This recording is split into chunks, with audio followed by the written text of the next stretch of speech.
Protect your home from home. Simple Caravan Insurance, sponsors of the Caravan Channel. You know, sometimes people say to me, what's the best way of choosing the perfect caravan for me? And I say to them, in the words of the song, I tell them I don't know, because, well, there's so many different things to take into account, aren't there? I mean, are you single? Are you a couple? Are you a family? What size tow car do you have? Where are you going to store the caravan when you're not using it?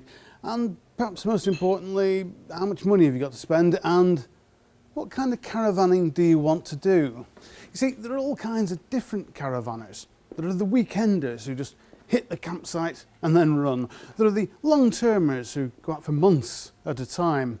And there are the seasonal caravanners who, well, they leave the caravan on the campsite for a season and turn up every weekend.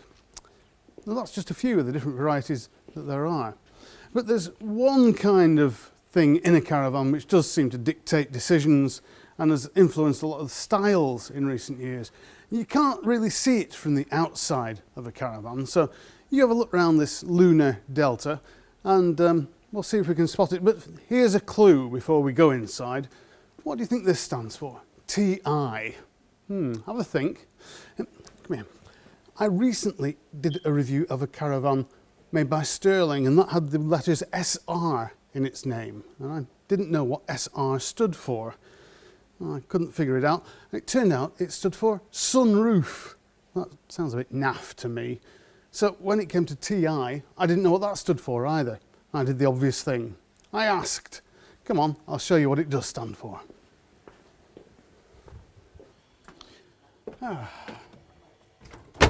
So, what do you reckon TI stands for then? Twee interior, perhaps? No, that'd be unfair. I reckon it's quite stylish and modern in here. Titanic impersonator, perhaps? Blimey, I hope not. Yeah, this is a big van, but it's not going to sink under its own bulk, because Lunars are lightweights. The maximum weight of this caravan, remembering it's a double axle caravan, is just less than 1,700 kilograms. And that's relatively lightweight for a vehicle of this size. Très impressive then. Well, yeah, maybe, but Lunars are made in Preston, not Paris. There's no need to lurch into Franglais to find out what TI stands for. No, the TI in Lunar Delta TI is this. Yes, it's a bed. A large, permanent double bed, and that is the feature that's come to dominate caravan design over the last few years. There's all kinds of different ways of having a large, permanent double bed in a caravan. Some are squeezed into corners, some are pushed up against the wall, others live in glorious isolation at the back of the van. And then there's this, the TI, the transverse island.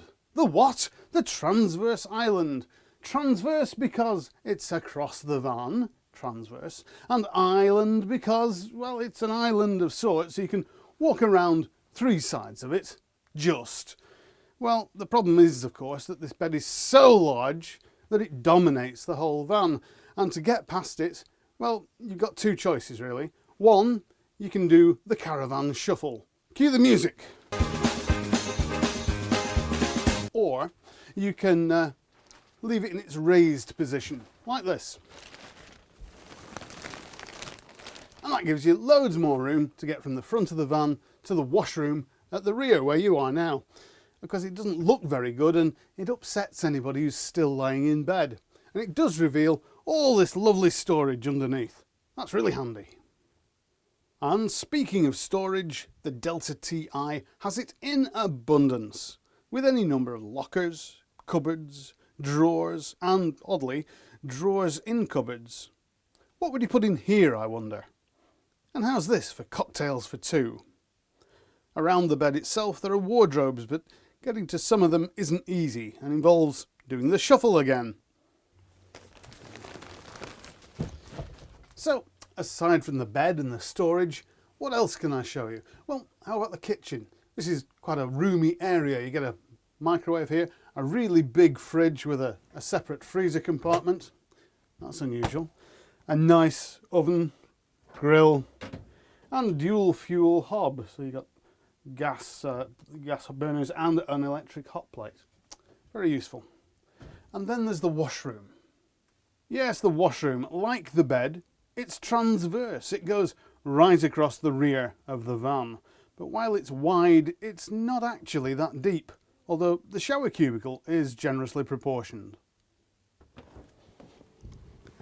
So, there you have it, the Lunar Delta TI.